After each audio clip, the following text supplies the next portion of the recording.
தப்பு பண்ணாதவங்க யாராச்சும் உலகத்துல இருக்காங்களா? கண்டிப்பா இருக்கவே முடியாது. ஏன்னா, கடவுள தவிர யாருமே பெர்ஃபெக்ட் கிடையவே கிடையாது.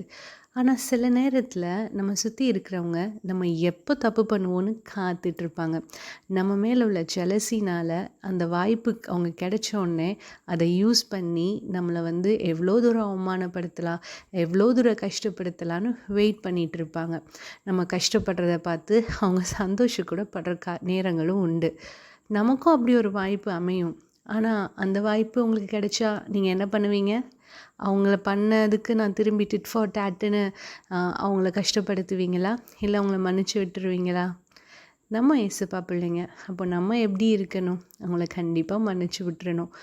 அவங்க தப்பு பண்ணியிருக்காங்க அப்படிங்கிறத அவங்க கிட்ட பர்சனலா போய் இது தப்பு, இத திருத்திக்கோங்க அப்படின்னு சொல்லி எடுத்து சொல்லலாமே தவிர, அத என்ன பண்ணக்கூடாது? காசிப்பாவோ இல்ல அவங்க கஷ்டப்படுற விதத்துல நம்ம மத்தவங்க கிட்ட போய் போட்டு கொடுக்கக்கூடாது. நம்ம யோசிக்கலாம், நம்மள மட்டும் அவங்க அப்படி பண்ணாங்க, நம்ம ஏன் திருப்பி பண்ணக்கூடாது? ஏன்னா, பைபிள் அழகான வார்த்தை இருக்கு. என்ன வார்த்தை? யுத்தம் கர்த்தருடையது. நீங்க சும்மா இருங்க. ஓகேயா? ஸோ, நம்மள ஒருத்தவங்க கஷ்டப்படுத்துறாங்க, திருப்பி நம்ம கஷ்டப்படுத்தணும். கண்ணுக்கு கண், பல்லுக்கு பல், டிட் ஃபார் டாட் எதுவுமே வேணாம். ஏசப்பா வந்து ஒரு கன்னத்த காட்டுனா, மறு கன்னத்தையும் காட்டுன்னு தானே சொல்லியிருக்காங்க. ஆனா, அவர் அவங்க பிள்ளைய அப்படி விட்டுற மாட்டாரு. இல்லையா? தான் பிள்ளைய கஷ்டப்படுத்துறவங்ககிட்ட கண்டிப்பா போய் நியாயம் கேட்பாரு. உங்களுக்கு அந்த நியாயத்தையும் வாங்கி குடுப்பாரு. நீங்க செய்ய வேண்டியதெல்லாம் அன்போடையும், பொறுமையோடையும் அவங்கள வந்து நீங்க வந்து பார்த்துக்கோங்க.